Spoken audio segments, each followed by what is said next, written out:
আল্লাহ দেখতে চাইলেন ওই ছেলের জন্য মায়া বেশি নাকি আল্লাহর জন্য বেশি। আল্লাহ ডেকে বললেন, ইব্রাহিম দেখি হৃদয়ে কার জন্য দরদার ভালোবাসাটা বেশি। যাও আমার সন্তুষ্টির জন্য ৮৬ বছর বয়সে পাওয়া কলিজার টুকরা দুধের বাচ্চা ইসমাইলকে জবাই করে আমার খুশি অর্জন করো। জবাই করো, স্যাক্রিফাইস করো, আমার জন্য উৎসর্গ করো। এবার আল্লাহ দেখলেন সাইয়েদনা ইব্রাহিমের হৃদয়ের মধ্যে ইসমাইলের জন্য ভালোবাসা বেশি না কম? কত বেশি জানেন? সাইয়েদনা ইসমাইল যখন দুনিয়াতে এসেছে তখন সাইয়েদনা ইব্রাহিম আলাইহিস সালামের বয়স ছিল ৮৬। কত? আপনাকে বাগেরহাটে ৮৬ বছর বয়সে কারো বাচ্চা কাচ্চা হয়? হ্যাঁ, আছে এরকম পালোয়ান?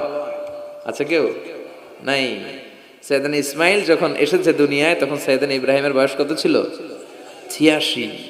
তার মানে ৮৬টা বছর আল্লাহর কাছে কাঁদছে আর দোয়া করছে, আল্লাহ একটা সন্তান দাও দাও দাও, দেয় নাই। ৮৬ বছর বয়সে যে যেই সন্তানটা দিল ওই সন্তানের প্রতি মায়া, দরদ, মোহব্বত, ভালোবাসা বেশি না কম? আল্লাহ দেখতে চাইলেন ওই ছেলের জন্য মায়া বেশি নাকি আল্লাহর জন্য বেশি। আল্লাহ ডেকে বললেন, ইব্রাহিম দেখি হৃদয়ে কার জন্য দরদার ভালোবাসাটা বেশি। যাও আমার সন্তুষ্টির জন্য ৮৬ বছর বয়সে পাওয়া কলিজার টুকরা দুধের বাচ্চা ইসমাইলকে জবাই করে আমার খুশি অর্জন করো। জবাই করো, স্যাক্রিফাইস করো, আমার জন্য উৎসর্গ করো। এরপর ওনার ছেলের সাথে কি বললেন আছে না নাই? ফালাম্মা বালাগা মাআহু সা'য়া ক্বালা ইয়া বুনাইয়া ইন্নী আরা ফিল মানামি আন্নী আযবাহুক ফানজুর মাযা তারা। দুধের বাচ্চা ছোট্ট ইসমাইল ডেকে বলে, ও ইসমাইল আমি স্বপ্নে দেখেছি আমি তোমারে জবাই করছি, এখন কি করব? সুবহানাল্লাহ।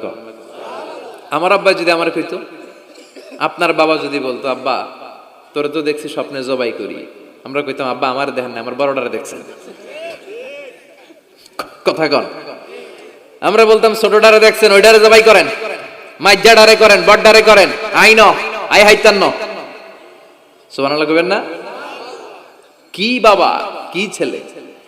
ইন্নী আরা ফিল মানামি আন্নী আযবাহুক ফানজুর মাযা তারা। ইসমাইল স্বপ্নে দেখেছি তোমারে জবাই করতেছি, কি করব কও? সাইয়েদনা ইব্রাহিম এই প্রশ্ন করার পরে সাইয়েদনা ইসমাইল বললেন, ক্বালা ইয়া আবাতি ফাআল মা তুমার। বাবা আপনি স্বপ্নে যা দেখেছেন ঠিক তাই করেন, যা দেখেছেন তাই করেন। আমগো পোলা গুলাও পোলা, ওনার পোলাও পোলা। সাতাজিদুনি ইনশাআল্লাহু মিনাস সাবিরিন। আব্বা আমি তো ডরাই না, আপনি ডরায়েন না। আমি ভয় পাই নাই, আমি ভয় আছে, আপনি ভয় পান কিনা? আল্লাহু আকবার। কি ছেলে দিয়েছিল আল্লাহ তারে! ইফআল মা তুমার সাতাজিদুনি ইনশাআল্লাহু মিনাস সাবিরিন। ও বাবা আপনি ভয় পায়েন না, ইনশাআল্লাহ আপনি আমারে ধৈর্যশীল দেখতে পাবেন, আপনি আমারে ধৈর্যশীল দেখতে পাবেন। তাহলে ছেলের সাথে কি কথা হয়েছে কোরআনে আছে না নাই? বলতে দেরি, ছুরি নিয়ে গলার মধ্যে ছুরি চালাতে 1 সেকেন্ডও দেরি করে নাই। সুবহানাল্লাহ পড়েন। তার মানে এই পরীক্ষায়ও আল্লাহ বললেন, ক্বাদ সাদ্দাকতার রুইয়া ইন্না কাযালিকা নাজজিল মুহসিনিন। ইব্রাহিম ছুরি আর চালায়ও না, ইসমাইলকে মারা আমার উদ্দেশ্য না, তোমার হৃদয়টা দেখা উদ্দেশ্য। এই ইসমাইল মরে গেলে তো সব ঘটনা উলট পালট লেগে যাবে, কারণ আখিরি জামানার পয়গম্বর বিশ্বনবী মুহাম্মদ রাসূলুল্লাহ সাল্লাল্লাহু আলাইহি ওয়াসাল্লাম এই ইসমাইলের বংশে পৃথিবীতে আগমন করবে। চিল্লায় কোন ঠিক কিনা? ইসমাইলকে বাঁচিয়ে রাখা আল্লাহর জন্য ওয়াজিব, আল্লাহ নিজের জন্য এটাকে আবশ্যক করেছেন। সুবহানাল্লাহ পড়েন। কুড ইউ ইমাজিন কি স্যাক্রিফাইস তিনি করেছেন, প্রতিটা পরীক্ষায় পাস। পরীক্ষার ফলাফলে আল্লাহ কি বললেন, তোমার আমি কি বানাইলাম? নেতা। নেতা হওয়া এত সোজা না। লিডারশিপ কোয়ালিটিটা অনেক গুরুত্বপূর্ণ কোয়ালিটি, এটা চাইলেই পাওয়া যায় না। এটা নিজেকে তিলে তিলে পরীক্ষায় উত্তীর্ণ করে, কষ্টি পাথর দিয়ে যাচাই বাছাই হওয়ার পরে নিজেকে প্রমাণ করে করে নেতা হতে হয়। চিৎকার করে বলেন ঠিক কিনা? আল্লাহ বললেন, আমি আমার খলিলরে খালি পরীক্ষার উপর পরীক্ষা নিলাম। যারে আল্লাহ ভালোবাসে বেশি তার জীবনে পরীক্ষাও। বিশ্বনবীরে আল্লাহ বুঝাতে চাইলেন, ও আমার নবী আপনার জীবনটা পরীক্ষাময়, এত পরীক্ষা দেখে বিচলিত হওয়ার কিছু নাই, টেনশনে পড়ার কিছু নাই, নিরাশ হওয়ার কিছু নাই। আপনার পিতা ইব্রাহিমকেও এরকম অনেকগুলো আমি পরীক্ষা নিয়েছি, আর প্রতিটা পরীক্ষায় আমার ইব্রাহিম খলিল সফলতার সাথে উত্তীর্ণ হয়েছে। আসাদুন নাসি বালাআন আল আম্বিয়া, এই পৃথিবীতে সবচেয়ে বেশি বালা মুসিবত আর পরীক্ষা আসে নবীদের। কাদের? সুম্মাল আমসাল ফাল আমসাল, এরপরে সিদ্দিকিনদের, শুহাদাদের, সলিহিনদের। ইবতালা আর রাজুলু হাসাবা দীনি, ব্যক্তির দিনদারি যত বেশি তার উপর আল্লাহর পরীক্ষাও। এজন্য মুমিন পরীক্ষাতে ভয় পায় না, মুমিন কখনো বিচলিত হয় না, মুমিন ভরসা রাখে একজনের উপর। চিল্লায় বলেন তিনি কে? আল্লাহ বললেন পরীক্ষার পর পাহাড় সম পরীক্ষা দিয়ে আমি আমার খলিল ইব্রাহিমকে যাচাই করেছি। একটা পরীক্ষায় ইব্রাহিম ফেল করে নাই, প্রতিটা পরীক্ষায় পাস। এগুলো বলে বলে বিশ্বনবীর আল্লাহ সান্ত্বনা দিচ্ছেন, নবী ওরা আপনারে গালি দেয় জাদুকর বলে, ওরা আপনারে গালি দেয় গণক বলে, ওরা আপনারে কবি বলে গালি দেয়, ওরা আপনারে পাগল বলে গালি দেয়, একটার পর একটা পরীক্ষায় আপনি জর্জরিত হচ্ছেন। নবী আপনার পিতা ইব্রাহিম তো এর চেয়েও বেশি পরীক্ষায় পড়েছে। দুনিয়াতে আমরাও যারা পরীক্ষার শিখা, আমরাও সাইয়েদনা ইব্রাহিমের জীবনী থেকে শিক্ষা নেওয়ার দরকার আছে না নাই? গালি আসবে, মন্দ কথা আসবে, বিপদ আসবে, জেল জরিমানা আসবে, ঝুঁকি আসবে। এই ঝুঁকি আর রিস্কের মধ্য দিয়ে কালিমার দাওয়াতের প্রচারের কাজ করতে হবে। চিল্লায় এখন ঠিক কিনা? এটাই মুমিনের বৈশিষ্ট্য। ঝুঁকি, বিপদ, পরীক্ষা, বালা মুসিবত, এগুলো মুমিনের লক ছাড়ে না, পিস ছাড়ে না। কারণ মুমিনরে পছন্দ করে কে? মুমিন খুব ভালো করেই জানে বিপদের পরেই বিজয় দান করবে কে। রাত্রি যত গভীর হয়, সুবহে সাদিকের সময় কাছে আসতে থাকে, গর্ভবতী নারীর পেটের ব্যথা যত বাড়তে থাকে, নতুন মেহমান দুনিয়ায় আসার সময় ঘনাতে থাকে, তেমনি ইসলামের পক্ষে যারা কথা বলে তাদের উপর বিপদ, ঝুঁকি, অত্যাচার, অনাচার যত বাড়তে থাকে, কালেমার বিজয়ের সময়টাও কাছে আসতে থাকে, কাছে আসতে থাকে। এই নাজরানা আমাদেরকে দিতে হবে। পরীক্ষায় আমাদেরকে সাইয়েদনা ইব্রাহিমের মতো উত্তীর্ণ হতে হবে। জালিমরা বেশি দিন থাকতে পারে না, এটা ইতিহাস সাক্ষী। কথা বলেন। যারা জুলুম করে তাদের জন্য তো সাহায্য নাই, যারা মাজলুম তাদের জন্য সাহায্য। বদরের প্রান্তরে 313 জন মাত্র দরিদ্র, গরিব, মাজলুম সাহাবী, তাদের জন্য আকাশ থেকে ফেরেশতা দিয়ে নুসরাত সাহায্য করেছে কে? তার মানে মাজলুম আল্লাহর পক্ষে আর জালিমের বিপক্ষে, ঠিক কি না? জালিমের জন্য কোনো সাহায্য নাই, বরং দুনিয়ায় যারা জুলুম করে তাদের ক্ষমতা বেশি দিন থাকে না। ফেরাউন বেশি দিন থাকে নাই, থাকছে? নমরুদ বেশি দিন থাকে নাই, থাকছে? থাকতে পারে না। যারা দুনিয়াতে রক্ত ঝরায় এরা থাকতে পারে না, বরং যাদের রক্ত ঝরে তাদেরকে আল্লাহ বিজয় দিয়ে দেয়। আর যারা রক্ত ঝরায় এদের শেষ রক্ষাও হয় না, এরা জান নিয়ে পালাবার সুযোগ পায় না। কথা বলেন। এজন্য পরীক্ষা আসলে মুমিন ভয় পাবে? মুমিনের হৃদয়ে ভয় আছে কার?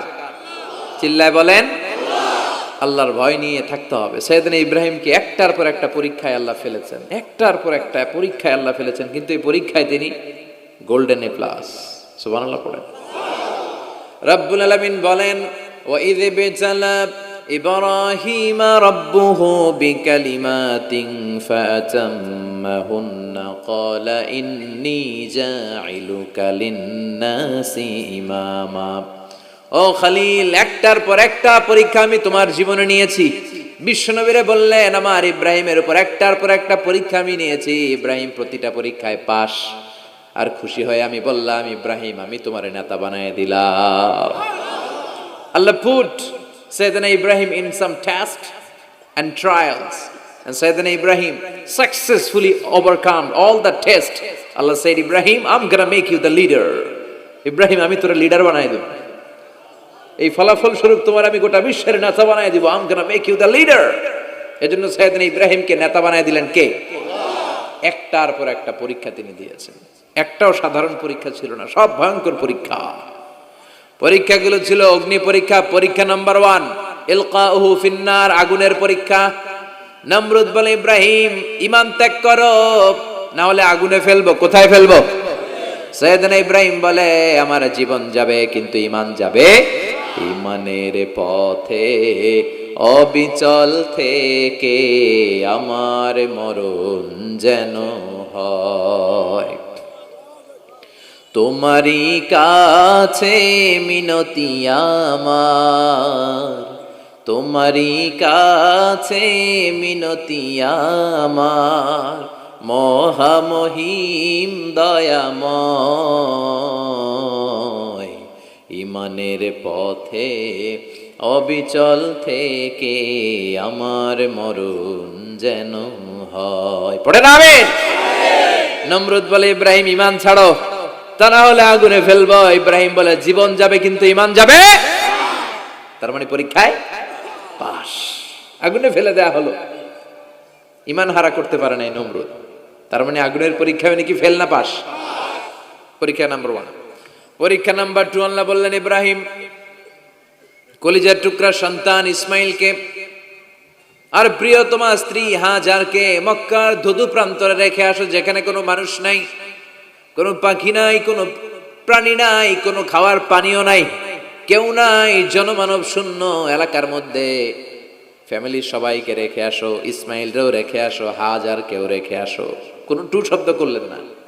সাইয়েদনা ইব্রাহিম কিছু জিজ্ঞেসও করলেন না, বলার সাথে সাথে ওনার স্ত্রী আর কলিজার টুকরা বাচ্চাটারে মক্কার ধুধু প্রান্তরে রেখে দিয়ে আসলেন। এই পরীক্ষায়ও কথা বলেন, এই পরীক্ষায়ও আমাদেরকে যদি আল্লাহ বলে, যাও তোমার সন্তান তোমার স্ত্রীকে রেখে আসো সাহারা মরুভূমিতে, পারবেন? হ্যাঁ, কি পরীক্ষা দিয়ে আল্লাহর প্রিয় হয়েছে।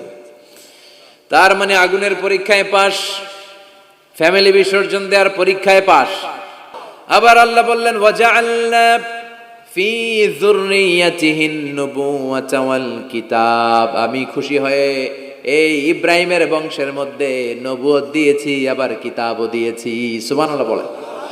তিনি নবুয়ত দিয়েছেন। পৃথিবীতে যত নবী আসছে সব সাইয়েদনা ইব্রাহিমের নাতিপুতি। সব কি বিশ্বাস হয় না? এই পৃথিবীতে যত পয়গম্বর এসেছেন তার 99.99% নবীরাই ওনার ছেলে আর নাতিপুতি। চিল্লায় পড়েন আল্লাহু আকবার। এজন্য ওনারে বলা হয় আবুল আম্বিয়া, father of the all prophets, সব নবীদের বাবা। ওনার বয়স যখন 86 তখন আল্লাহ সাইয়েদনা ইসমাইলকে দিলেন। বয়স যখন 100 তখন সাইয়েদনা ইসহাক আলাইহিস সালামকে আল্লাহ দিলেন। এইদিকে ইসমাইল, এদিকে সবাই বলেন, এদিকে এদিকে সবাই বলেন, এটা এটা ইসহাক। পৃথিবীতে যত নবী এসেছে সব ইসহাকের চ্যানেলে এসেছে। এই সাইয়েদনা ইসহাক আলাইহিস সালামের চ্যানেলে এসেছে। সাইয়েদনা ইসমাইলের চ্যানেলে নবী নাই, কোন নবী নাই, নবী ছাড়া চ্যানেল। আর এখানে যত হাজার হাজার লক্ষাধিক নবী এসেছে, সব নবী ইসহাক আলাইহিস সালামের চ্যানেলে যারা এসেছে, সব নবীরা অন্যান্যদেরকে বলে যাইতো, তার উম্মতকে বলে যেত যে সবশেষে একজন নবী আসবে, তিনি হবেন সর্বশ্রেষ্ঠ নবী, তিনি হবেন সর্বশ্রেষ্ঠ নবী। তো এদের এই চ্যানেলে এত নবী, এরা ভাবছে ওই সর্বশেষ নবীটাও এদিক দিয়েই আসবে। কিন্তু আল্লাহ হাজার হাজার লক্ষ নবী এই চ্যানেলে পাঠালেন, কিন্তু সর্বশেষ নবীটা এইখানে পাঠালেন না। সর্বশেষ চ্যানেলের নবীটা আল্লাহ এই চ্যানেলে পাঠাই দিলেন। সর্বশেষ নবীটা সাইয়েদনা ইসমাইলের চ্যানেলে এসেছে। এজন্য ওরা হচ্ছে বানি ইসরাইল আর আমরা হচ্ছি বানি ইসমাইল। সুবহানাল্লাহ পড়বেন না? উনার ধর্ম, উনার চেইন থেকে ইহুদিবাদ, খ্রিস্টবাদ, ইসলাম, এই 3 ধর্মের জন্ম। ইহুদিবাদও আল্লাহর দেয়া ধর্ম, খ্রিস্টবাদও আল্লাহর দেয়া ধর্ম, কিন্তু আল্লাহর দেয়া শরীয়তের উপর ওরা অবশিষ্ট থাকে নাই, থেকেছে শুধু ইসলাম। ঠিক কিনা? এজন্য আমরা প্রত্যেক নামাজে পড়ি গায়রিল মাগদুবি আলাইহিম ওয়ালাদ-দাল্লিন। ও আল্লাহ, গায়রিল মাগদুব, যাদের উপর তোমার রাগ ক্রোধ, তাদের পথ আমরা চাই না, ওরা হলো ইহুদিরা। ওয়ালাদ-দাল্লিন, আর যারা ভ্রষ্ট তাদের পথও চাই না, এরা হলো নাসারারা।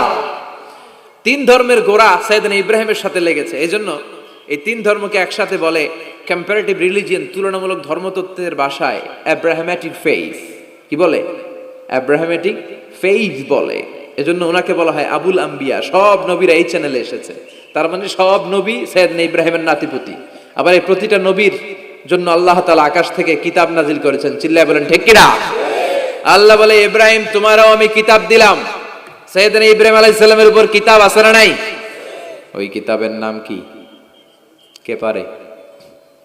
ইন্না হাযা লাফিস সুহুফিল উলা সুহুফি ইব্রাহিম ওয়া মূসা। সুহুফি ইব্রাহিম, সাইয়েদনা ইব্রাহিমকে আল্লাহ তাআলা সহিফা দান করেছেন। চিল্লায় পড়েন আল্লাহু আকবার। আবার এই নবীর নামে আল্লাহর কোরআনে একটা সূরা আছে না নাই?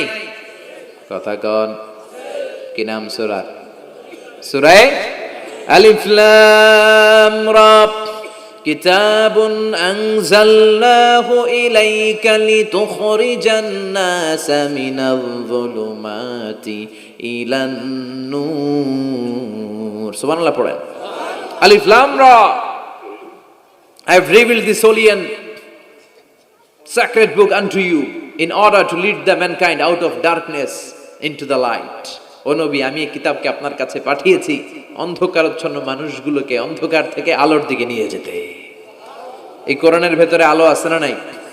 সবকিছুর সমাধান আছে না নাই?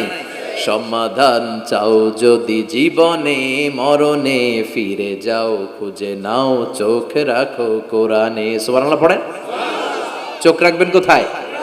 নাকি মোবাইলে, না টিভিতে, না এটিএন বাংলার পর্দায়? আসিতেছে আগামী শুক্রবার রঙিন পর্দায়, চোখ রাখুন এটিএন বাংলায়। এটিএন বাংলায় চোখ রাখবেন? কই রাখবেন? সমাধান চাও যদি জীবনে মরণে, ফিরে যাও খুঁজে নাও চোখ রাখো কোরআনে। ঠিক কি না? If you want the solution this dunya and akhirah, go back, have a look to the holy Quran. সুবহানাল্লাহ পড়েন। কি নবী আল্লাহ বানালেন, ওই নবীর নামে আল্লাহ একটা সূরা দিলেন। আবার আল্লাহ বললেন, ও দুনিয়ার মুসলমানেরা শোনো, তোমাদেরকে মুসলমান বলে নাম করেছে সাইয়েদনা ইব্রাহিম। ঠিক কি না? আবার এই নবী সাধারণ কোন নবী নয়, এই নবী হলো তোমাদের জাতির পিতা। আমাগো জাতির পিতা কেডা?